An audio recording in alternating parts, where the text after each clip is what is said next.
So here we are. So we are now underneath the bonnet. So this is what we're swapping back out. So Matt put this on. He likes pop filters. It's a really good quality kit that he put on it, proper reductors and everything on it. But I found in previous things, these original sort of old school mass airflow sensors really don't like you messing with this sort of stuff sometimes. They kind of don't like it when the airflow's slightly different. This one seems to be running perfectly fine on it. I just prefer the stock looking system.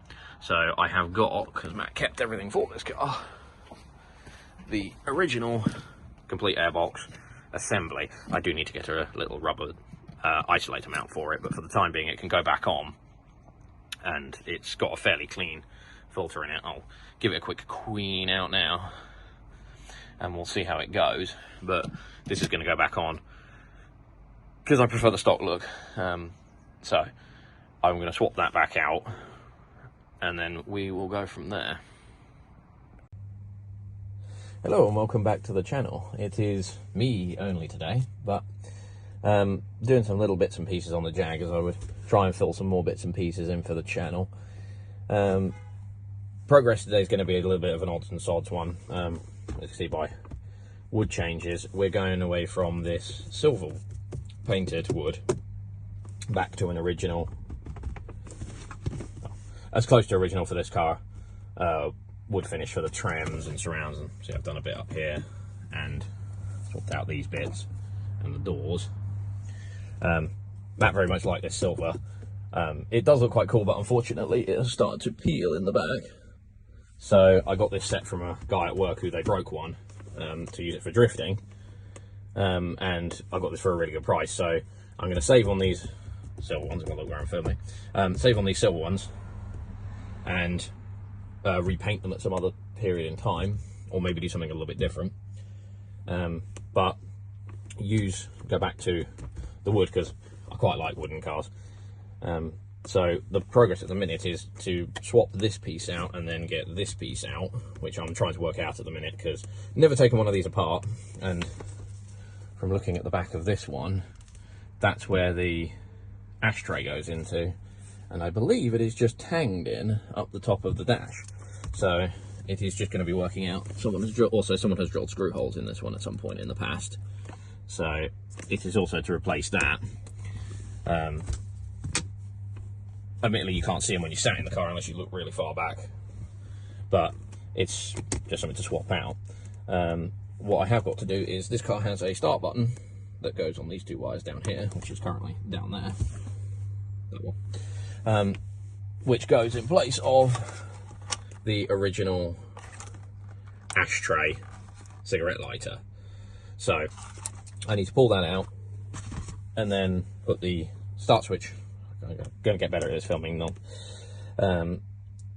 and swap that back to the original, or swap that back to the start button, because that's going to go back in for now, because I'm going to convert, if I put this down for a second, the one that's in the back here to have USBs, so that we can charge phones and what have you in the, while driving, going places, what have you, because I'm going to get a little singled in CarPlay screen to go in here, so that it can have maps, music, you know, the whole 9 yards, because that's a nice feature to have. Had it in a couple of cars, it's worked quite well.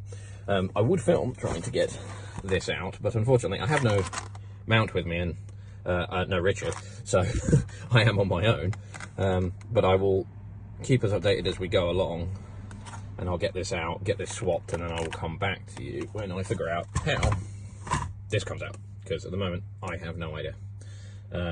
And before I break something, I want to try and figure it out.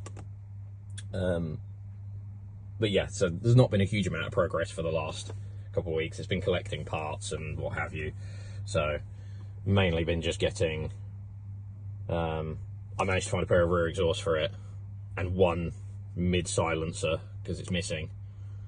So got the rear exhaust, just right in the mid silencer, but that'll be a proper better video on the same time when I actually get to some proper mechanical work. But this has just sort of been figuring out where stuff goes, unpacking boxes of stuff and trying to figure out what screws actually go in stuff. But we're getting somewhere, but I'll figure this out, or try and get my finger that way, try and get that out of there, and then we'll come back when I figured out how that gets out, put that in, and then I will bring you back. Oh, there we go. Right, and welcome back. So we now have all of this magical section removed. I figured it out. That took a little bit of time to figure out and work out what was going on, because from the piece of wood that I've got here, there is 2 slots here and here, and I assumed that they were like the piece over there, that they slotted into something, or once you undid that, it sort of magically let loose. It doesn't. And then also, this one has 2 slots up here that I have no idea what they correspond to, because there is nothing in the dashboard up here at all that they slot into. So whether something is missing from this car, it could be. No idea. I don't know. Also, when we did get the other piece of wood out, if I can reach while holding it, this is also very broken. I didn't do this. This was like this. So I think it was probably weak, or I may have done this slightly. I don't think I did. And then it's been slightly glued back in. I think I remember it being slightly broken in the past.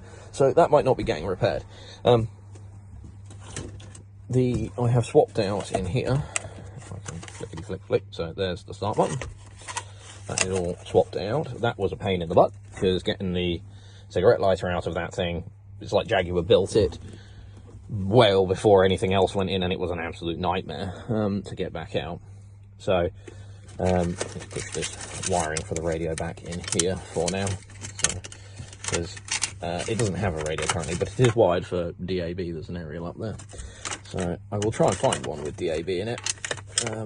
I tend to listen to Spotify most of the time now, so that's not really a huge issue. It's got all the adapter fascia and everything in, so that it means it's not got a because they had a curved radio to start with.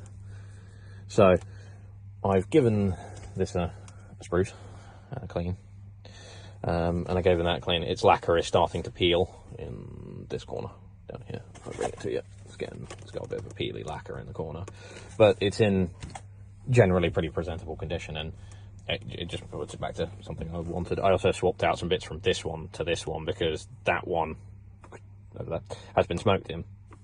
This car has never been smoked in. So I got rid of the goopy ash, the original goopy ash rake, which came complete. I find it down here somewhere with cigarette. So bonus.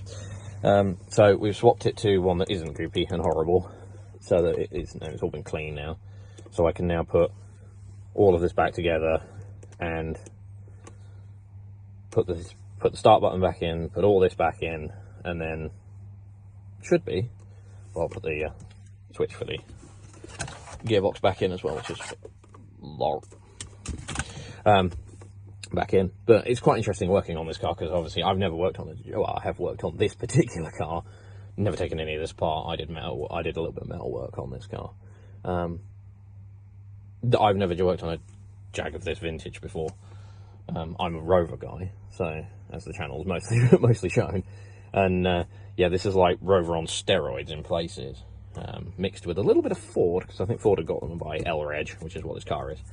But yeah, there's a scary amount of modules and wiring sort of kicking down here and all sorts of places that make you go, eee, especially because it usually says Lucas on it. But in my experience, I've usually had pretty good luck with Lucas stuff. But yeah, no, these are... but a lot of it is quite well thought out. It actually seems to fit very well and actually goes in pretty nicely. So it's not been bad to work on so far. I mean, it's got some really interesting things. Like, I didn't realise these tread plate things that say Jaguar on them. I ended up with a load of spares, because when I bought this kit off of the guy at work, these are actually magnetic. Underneath here, there's a big strip of magnets. I wondered how the hell they put them on. Turns out they're magnets. That's kind of cool, but also kind of like, why? That seems more expensive than foam tape, but cool. I've never seen a car use magnets to hold its kick plates on, but yeah, so I shall put more of this back in here, and that also back in here, and I will bring you back.